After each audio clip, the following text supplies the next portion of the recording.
Yeah, it has been quite some week for the Gunners. They are in fine fettle heading into that game at Stamford Bridge in the second part of Super Sunday tomorrow. Away to inform Chelsea.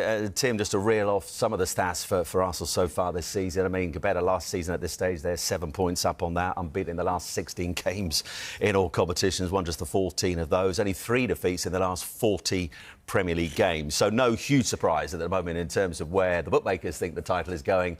They think it definitely is going to North London and the red half of North London for the first time in 21 years. And you were sat in that seat a week ago where you said, win the North London derby, they will win the Premier League and they'll win it for years and years to come. Still stand by that. I assume after that performance on Sunday, you absolutely stand by it. I just thought it was a huge game of football. I thought if they lost this game, they were going to the one against Chelsea tomorrow and it would be a very difficult game for them. I think they'll win their game against Chelsea now. I don't see anyone challenging them this season. I think the nearest challenges will come from the team who have got the experience to be able to win the league, which is Man City. I think they will come nearest. But we all talked about, can they deal with the injuries? They've ticked that box now. They've covered that. He can't do it without Gabriel. And Capia comes in. He's magnificent. It was seamless to change. He couldn't do it without Odegaard in years gone by. They can do it without anyone now. They got players like Declan Rice, who is an AI player. I mean, if you had to make a player, an absolute superstar. It's the first AI reference I think we've had regarding a player. For a manager's dream, I mean, this kid has got everything. You've got Timber, who's probably the best fullback in the world. You know, for me, they're just incredible footballers, and they've got...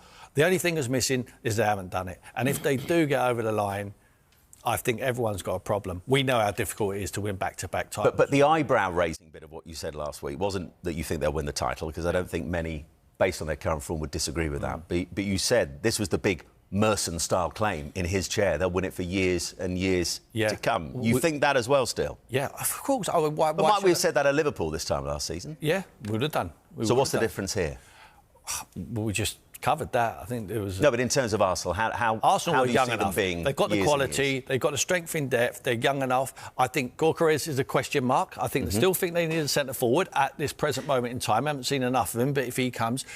You've got players, Kai Havertz, who hasn't even got changed yet, you know, so they've got ability to be able to do it. The only thing that was missing, we'll all say, is they haven't done it. Yeah. But once they do it, the experience of having done it, I think they're capable with the young group of players and a very young manager who's still got the drive to go and win it again. Because he'll be just like Pep Guardiola. He won't say, oh, got there. That's how relaxed now. He'll be like, right, on to the next. On to the next. They're capable. We know how difficult it is. There's only Man City and Man United ever won back-to-back. But I think if they miss out a year, I think you'd be there or thereabouts and they'll go again. What I'm saying is, in the next 10 years, I think they're capable of winning it 5 times. And Bordy, listen, Tim, and we've spoken about it a lot, that strength in depth they've got this season. But something else that strikes me that seems to be different about them this season is they look mentally a different beast at the moment. Would you concur with that, or still too early to make that kind of call? Listen, I think they've been like that for the last couple of seasons. When you look at what the Manchester City team had to put up to stop them, Liverpool had to put up to stop them, I mean, that was levels that, you know, we don't often see.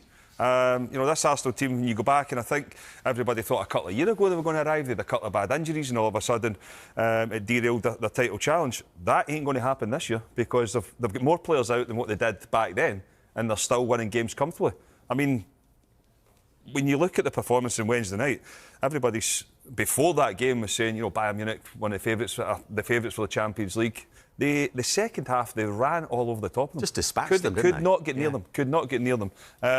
Albeit, listen, Bayern Munich, I thought the first half, you know, done reasonably well. But the big thing for me would be as well that, you know, usually when you've got top teams that dominate the ball and they'll suffocate teams, Bayern Munich had more possession than Arsenal. They knew exactly what they were doing. We'll sit in, and then we'll hit you in the counter-attack and score the goals that they did. And the options they've got all over the pitch is incredible. Yeah. I mean, you've seen it.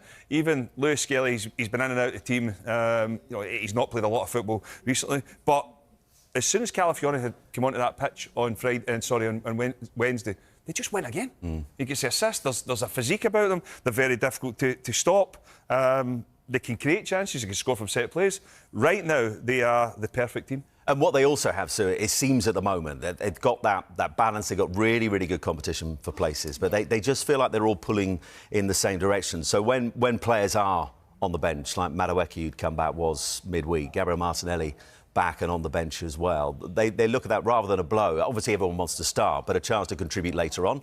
And indeed they do. Madueke comes on, scores his first goal. Gabriel Martinelli scores a goal as well. It just feels as a unit, as a whole now, they're absolutely pulling in the same direction. Yeah, I think they've got that sort of healthy competition, haven't they, now for places, and the squad depth has been a massive positive for them. Because I think when you look at previous seasons, when they've lost key players, it's really affected them, whether it's Ødegaard, whether it's Saka, whether it's one of the centre-backs. But now they've got players to come in and replace them. And not just replace them and be not as good as them. They are as good as them. They've got that sort of real quality. So, like Boydie said, so many players out, and yet they're continuing to win games. So I think the recruitment's been excellent. You know, we spoke about Liverpool's recruitment. You know, it may come good, but you look at Arsenal's and you just think it's complemented the players that are already there. The likes of Zubamendi coming in, it's then been helping Rice so he can kick on and further his game. So I think everything, like, you know, we've all spoken about Arsenal the last few weeks.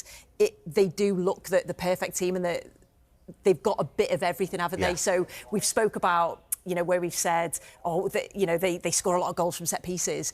They can still play teams off the park if they need to. They can still go from back to front quickly if they need to. Yes, they'll score set pieces and be very strong at that, but they've just got a bit of everything. So, yeah, certainly the team to beat, and they've been outstanding.